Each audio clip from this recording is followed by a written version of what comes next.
할렐루야. 저는 오늘 전에 하던 대로 지금도 라는 제목으로 하나님의 말씀을 우리 성도님들에게 전하려고 합니다. 성도 여러분, 우리가 신약성경 히브리서 11장을 읽다 보면 믿음의 수많은 사람들의 간증이 나옵니다. 아벨, 에녹, 노아, 아브람, 사라, 그 외에도 이삭, 야곱, 요셉, 모세, 다윗, 사무엘과 같은 수많은 믿음의 사람들의 간증이 히브리서 11장에 나옵니다. 그들은 우리와 전혀 다른 사람들이 아닙니다. 그들은 우리와 똑같은 성정을 가졌습니다. 그럼에도 불구하고 우리는 그들에게서 우리에게 볼 수 없는 참 믿음이 무엇인지를 볼 수가 있습니다.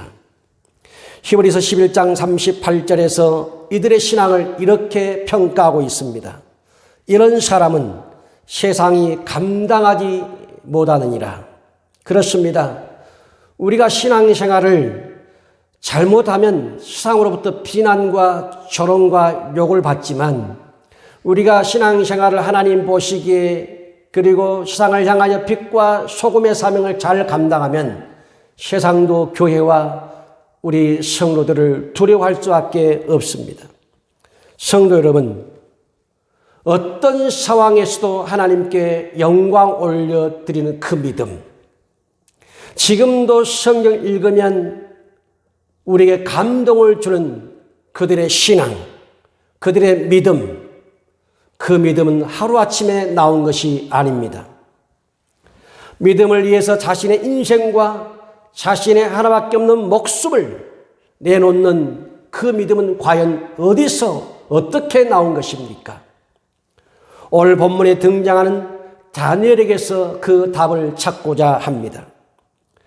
다리오 왕이 바벨론을 다스릴 때에 고관 120명을 세워서 전국을 통치하게 했습니다.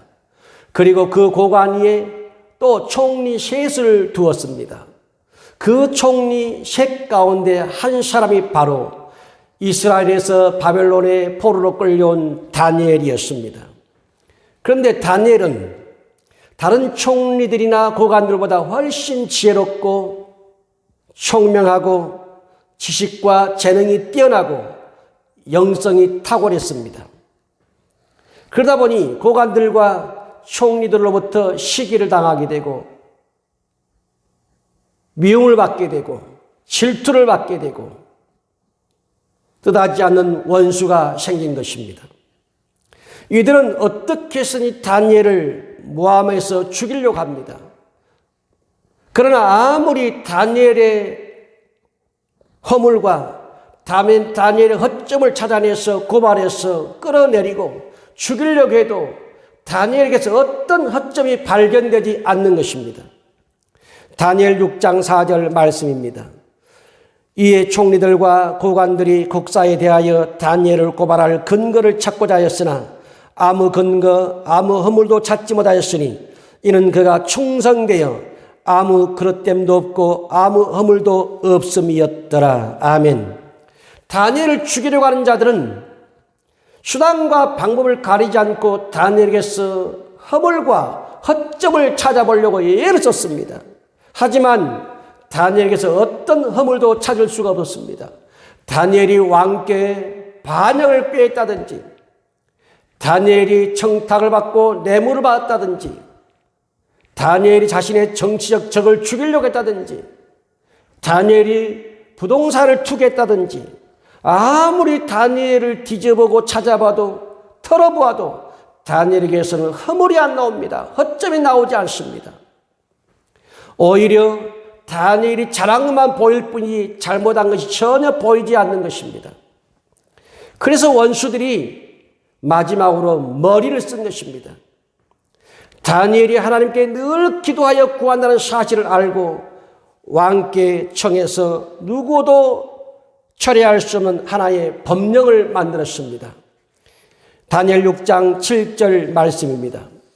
나라의 모든 총리와 지사와 총독과 법관과 관원이 의논하고 왕에게 한 법률을 세우며 한 금령을 정하실 것을 구하나이다. 왕이여, 그것은 곧 이제부터 30일 동안에 누구든지 왕 외에 어떤 신에게나 사람에게 무엇을 구하면 사자굴에 던져 넣기로 한 것이니이다.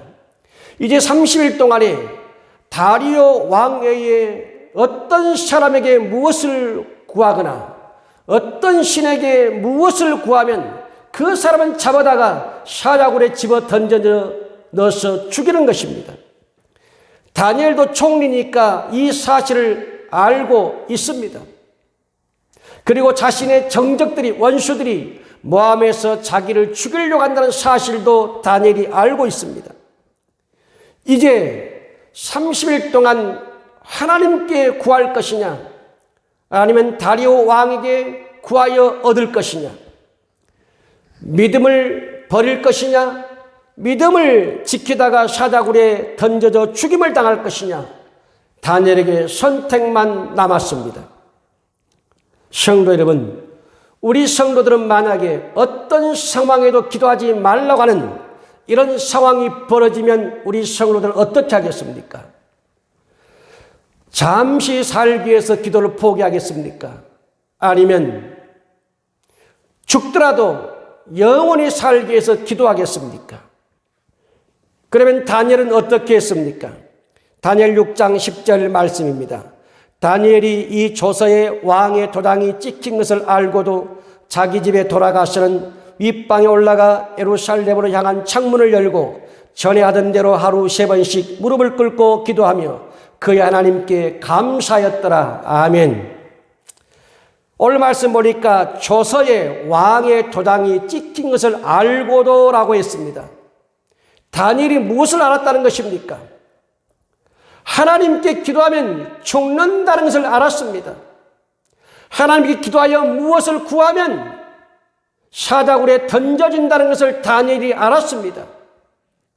기도하면 원수의 뜻대로 된다는 것을 알았습니다. 이런 상황이면 어느 누구도 기도할 수 없습니다. 누가 기도하다가 하나밖에 없는 목숨을 날리겠습니까? 30일만 참으면 되는 것입니다. 그러나 다니엘은 조서에 왕의 도장이 찍힌 걸 알았습니다. 기도하면 죽는다는 것을 알았습니다. 그리고 어떻게 했습니까? 자기 집에 돌아갔습니다. 아주 나쁜 소식을 가지고 갔습니다. 집에서 땅을 치고 바닥을 치고 울고 통곡하며 그러지 않았습니다. 늘 기도하던 장소인 윗방에 올라갔습니다. 그리고 예루살렘 성전이 있는 곳을 향하여 창문을 활짝 열었습니다.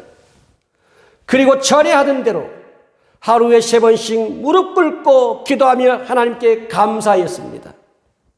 여러분, 늘 집에서 기도하는 사람은 늘 성전에서 기도할 수 있습니다.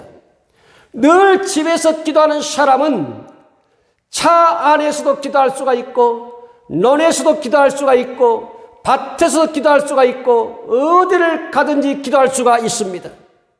지금 다니엘이 무엇을 하고 있습니까? 하나님께 기도하면 사자굴에 들어간다는 것을 알고 있습니다. 그걸 알고 다니엘은 기도하는 것입니다. 이렇게 변명할 수도 있습니다. 30일만 기도를 참자. 30일만 다리오 왕에게 무엇을 구하자. 혹 내가 기도하더라도 아무도 모르게 문을 닫고 이불을 뒤집어 쓰고 몰래 기도하자.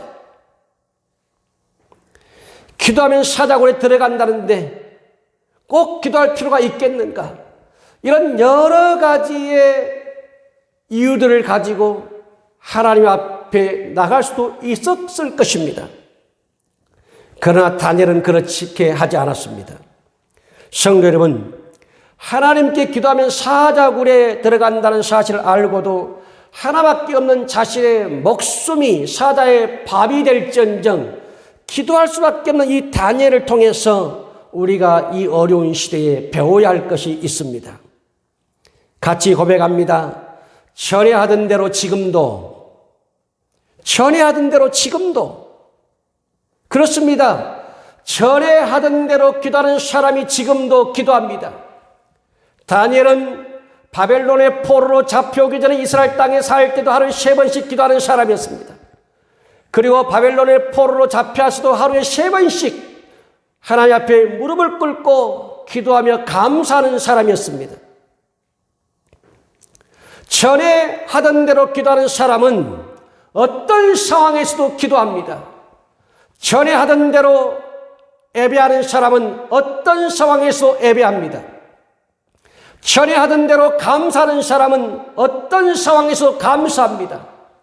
전에 하던 대로 찬송하는 사람은 어떤 상황에서 찬송합니다. 전에 하던 대로 충성하는 사람은 어떤 상황에서 충성합니다. 성도 여러분, 습관을 따라서 전에 내가 무엇을 했느냐, 그것이 중요한 것입니다. 전에 기도하는 사람은 지금 시험이 와도 기도합니다. 전에 기도하던 사람은 지금 환난이 와도 기도합니다. 전에 예배하던 사람은 지금 고난이 와도 예배합니다. 전에 하나님을 찾던 사람은 지금 여러 가지 고통이 와도 하나님을 찾습니다. 누가복음 22장 39절 말씀입니다. 예수께서 나가사 습관을 따라 감람산에 가심에 제자들도 따라갔더니, 예수님께서도 기도의 습관을 따라서 감람산에 가셔서 기도하셨고 제자들도 따라서 기도했습니다. 기도의 습관이 된 사람은 어떤 상황, 어떤 환경에서도 기도합니다. 십자가 위에서 악평하고 불평하고 원망하는 강도가 있었습니다. 그러나 예수님은 십자가 위에서도 기도했습니다. 바울과 실라는 빌립보 감옥에서 기도하며 찬송했습니다.